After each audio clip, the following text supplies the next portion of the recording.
Movie की starting में हम सलाम को देखते हैं, जो एक कंस्ट्रक्शन वर्कर होता है।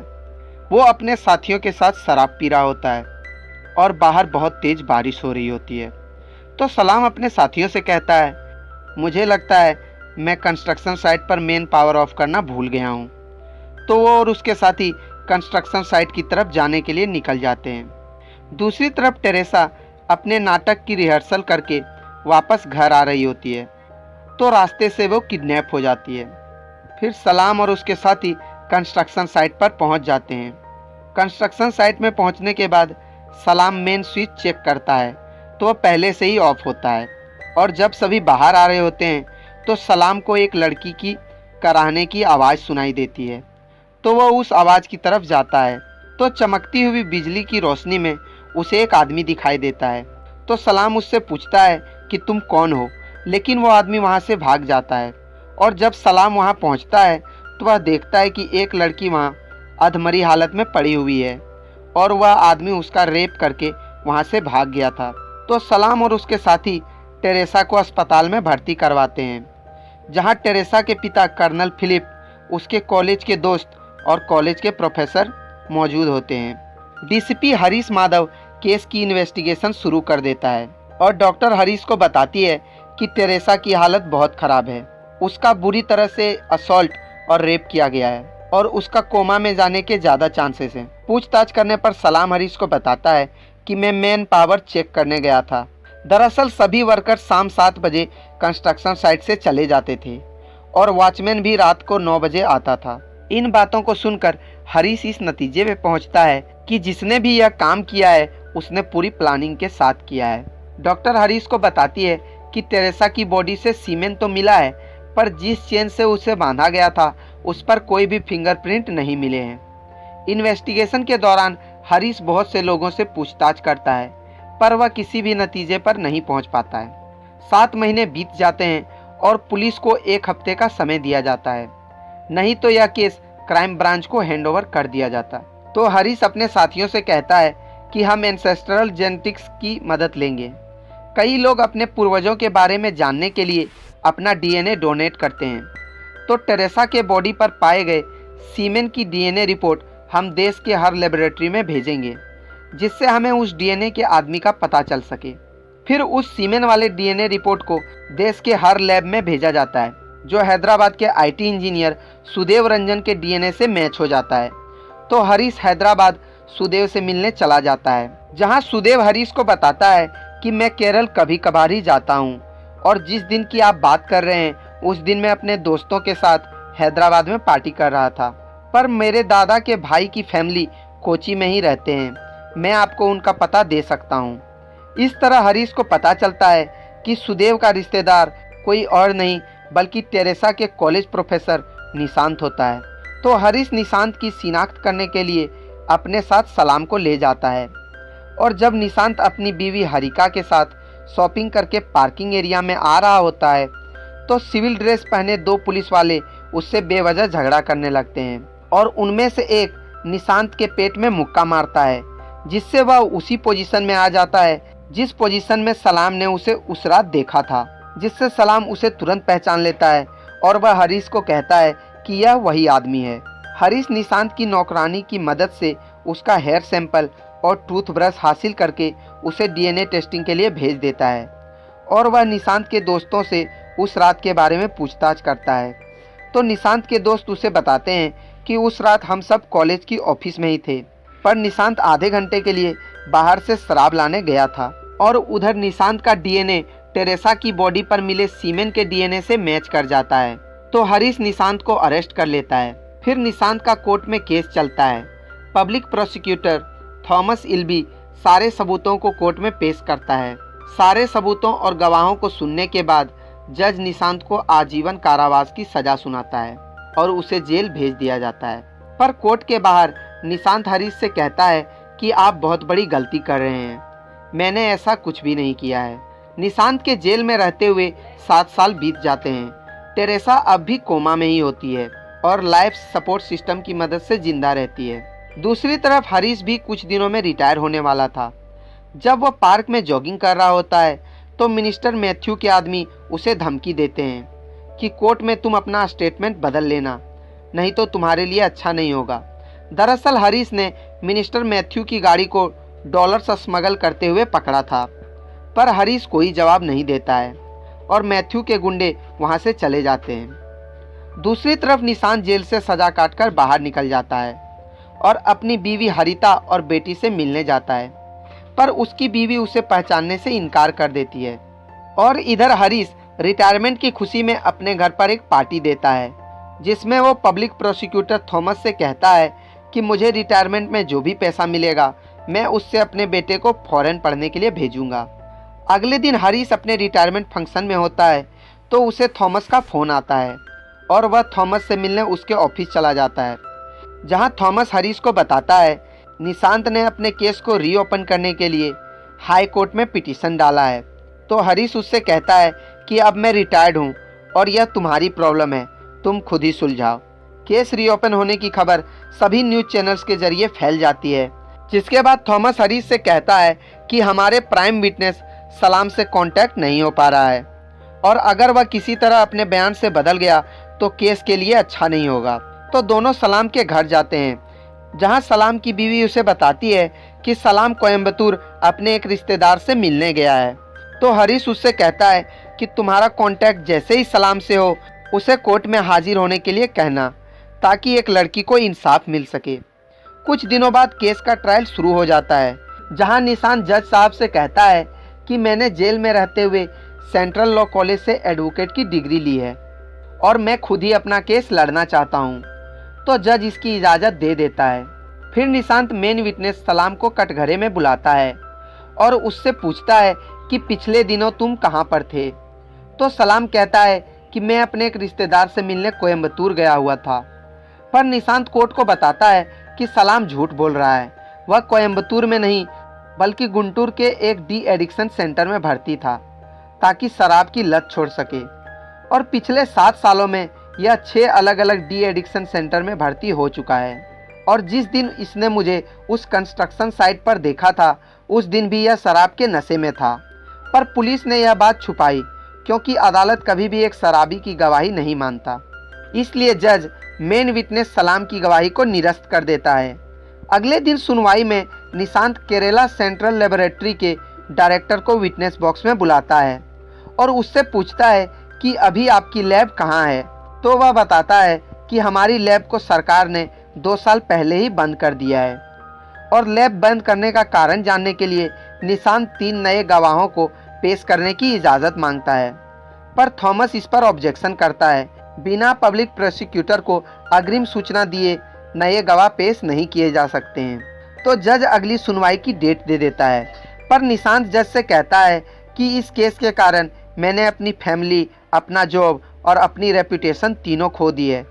तो मैं आपसे रिक्वेस्ट करता हूं कि केस के वर्डिक्ट तक मुझे बार काउंसिल में एडवोकेट प्रैक्टिस करने की इजाज़त दें, ताकि मैं अपना जीवन व्यतीत कर सकूं।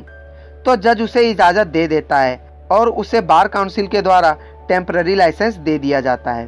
अगली सुनवाई के दिन निशांत पहली विटनेस स्मिता जीजू को विटनेस बॉक्स में बुलाता है, जो बताती है कि 2 साल पहले मैंने अपनी बेटी का paternity test Kerala central lab से करवाया था, पर रिजल्ट मेरे खिलाफ आया था। तो मुझे कुछ शक हुआ, इसलिए मैंने री एग्जामिन के लिए हाई कोर्ट में पिटीशन डाला। और जब हैदराबाद और दिल्ली के लैब में टेस्ट किया गया तो टेस्ट रिजल्ट्स मेरे फेवर में आए। फिर दूसरे गवाह जॉन सोलोमन को कटघरे में बुलाया जाता है, जो अदालत को बताता है कि कुछ साल पहले मैंने सोमराज नामक आदमी को एक ज़मीन बेची थी, मगर उसने मुझ पे केस कर दिया था कि मैंने उसके साथ फ्रॉड किया है और उसे गलत कागज़ दिए हैं। तो मैंने उस लैब पर कागज़ की जांच करने के लिए भेजा, पर लैब रिजल्ट्स मेरे खिलाफ आए। तो मैंने 3-4 और रेपुटेटेड लैब्स में कागजात की जांच करने के लिए भेजा, जिससे मुझे इंसाफ मिला और मैं केस जीत गया। आखिर में तीसरा witness PV Murugan witness box में आता है और वो जो कहता है उससे अदालत में बैठा हर व्यक्ति चौंक जाता है। वह कहता है कि मैंने ही टेरेसा का रेप किया है और मैं अब बूढ़ा हो गया हूँ, इसलिए मैं झूठ नहीं बोलना चाहता। जिसके बाद जज अपना वर्डिक्ट सुनाता है, जिसमें वह निशांत को बाइज्जत बरी कर देता है और सबूतों से छेड़छाड़ करने के आरोप में अदालत हरीश को आदेश देती है कि उसे कंपनसेशन के रूप में 70 लाख रुपए निशांत को देने पड़ेंगे।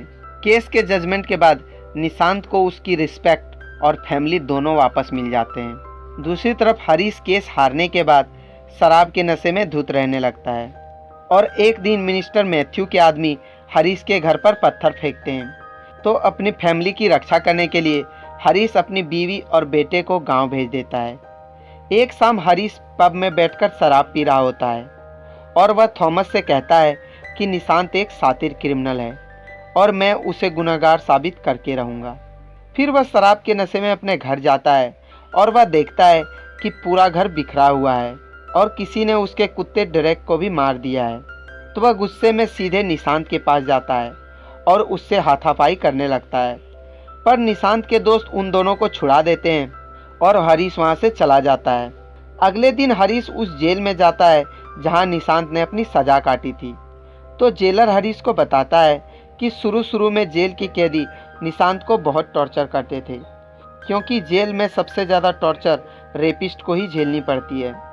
फिर एक दिन जेल का सबसे खतरनाक मुजरिम नारी सुन्नी, जो जेल में रहकर ही अपने सारे गलत धंधे करता था, वह निशांत से मिलने आया था और उन दोनों के बीच करीब 1 घंटे तक बात हुई।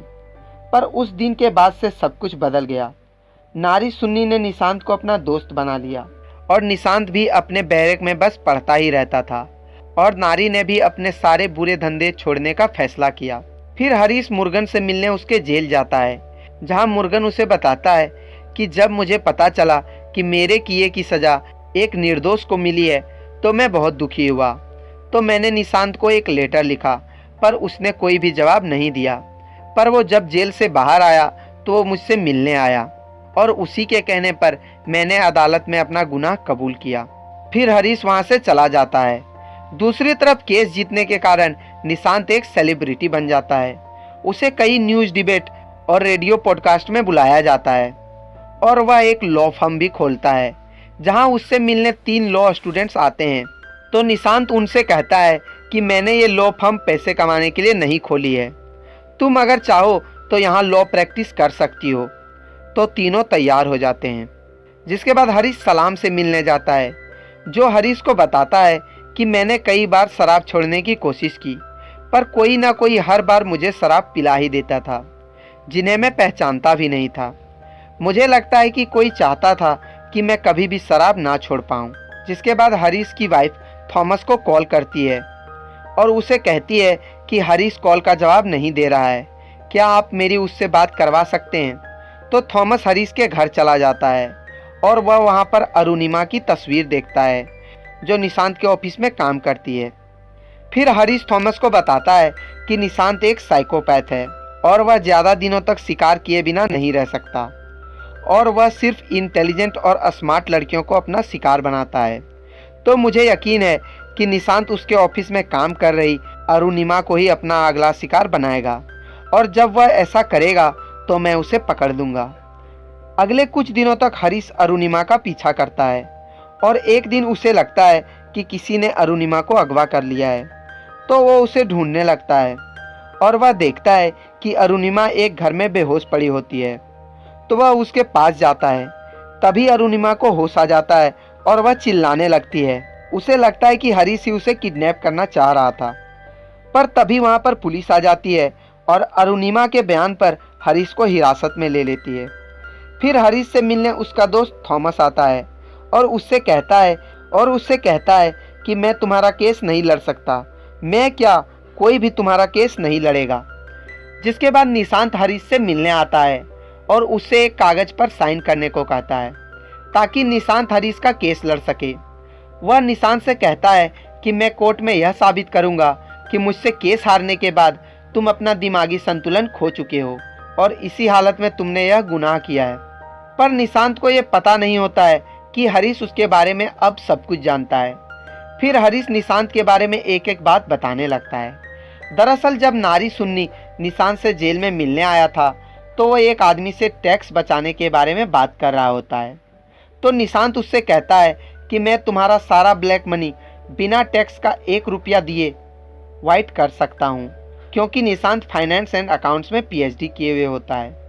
फिर निशांत नारी सुन्नी को अपना प्लान बताता है। वह कहता है कि तुम अपना सारा ब्लैक मनी हवाले के जरिए नाइजीरिया के अबुजा शहर में भिजवा दो। वो एक टैक्स फ्री एरिया है और वहाँ पर एक कंपनी खोल लो। फिर इंडिया में अपनी बीवी के नाम पर कोई सॉफ्टवेयर कंपनी खोल लो, क्योंकि स्टार्टअप में 5 सालों तक टैक्स नहीं देना पड़ता है। तो तुम्हारा सारा ब्लैक मनी धीरे धीरे वाइट हो जाएगा। इस बात को सुनकर सुन्नी निशांत का पक्का दोस्त बन जाता है। फिर निशांत अपनी चाल चलता है और सुन्नी के आदमियों की मदद से सलाम को बार बार शराब की लत लगाते रहता है। और स्मिथा जीजू और जॉन सैमुअल, जिन्होंने कोर्ट में लैब के फर्जी रिपोर्ट का केस किया था, वो भी सुन्नी के ही आदमी थे।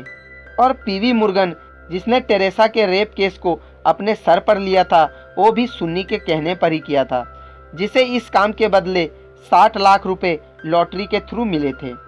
फिर हरीश निशांत से कहता है कि जिस क्रूरता से तुमने टेरेसा के साथ रेप किया था, मुझे नहीं लगता कि यह तुम्हारा पहला क्राइम था। केस के समय मैं तुम्हारा बैकग्राउंड चेक करने की गलती कर चुका हूँ, पर अब मुझे पता है कि तुमने अपना पहला क्राइम ईयर 1991 में कैलिकट यूनिवर्सिटी में पढ़ रही ब्रिलियंट लड़की सोफिया सेठ को उसी के गाड़ी में जलाकर किया था। फिर जब तुम बनारस में अपनी पीएचडी कंप्लीट कर रहे थे, तो अचानक एक लड़की गायब हो गई और कई सालों बाद खुदाई में उसका स्केलेटन मिला था। आज भी किसी को पता नहीं है कि उस लड़की के साथ क्या हुआ था। हरीश से अपने क्राइम्स का ब्यौरा सुनने के बाद निशांत हरीश से कहता है कि तुम एक मर्डर के बारे में नहीं जानते। चलो मैं तुम्हें बताता हूँ। मेरे पड़ोस में एक आशा मैथ्यू नाम की लड़की रहती थी, जिसका मैंने रेप किया और फिर उसका गला घोंटकर उसे मार डाला। जब उसकी सांस रुक रही थी तो मुझे अपार संतुष्टि मिल रही थी। फिर मैंने उसकी लाश को गाड़ दिया और उसके ऊपर एक आम का पेड़ लगा दिया, जिसके बाद मैं और उस लड़की का भाई उसी आम के पेड़ से आम तोड़कर खाते थे। बहुत मज़ा आता था। इन सब बातों को सुनकर हमें पता चलता है कि निशांत का दिमागी संतुलन खराब होता है और वह एक साइको किलर होता है। फिर वह हरीश को बताता है कि तुमने सही अंदाज़ा लगाया था कि मैं अरुणिमा को अपना शिकार बनाऊंगा, पर मुझे पता था कि तुम अरुणिमा पर नज़र रखे हुए हो, इसलिए मैंने किसी दूसरी लड़की को अपना शिकार बना लिया।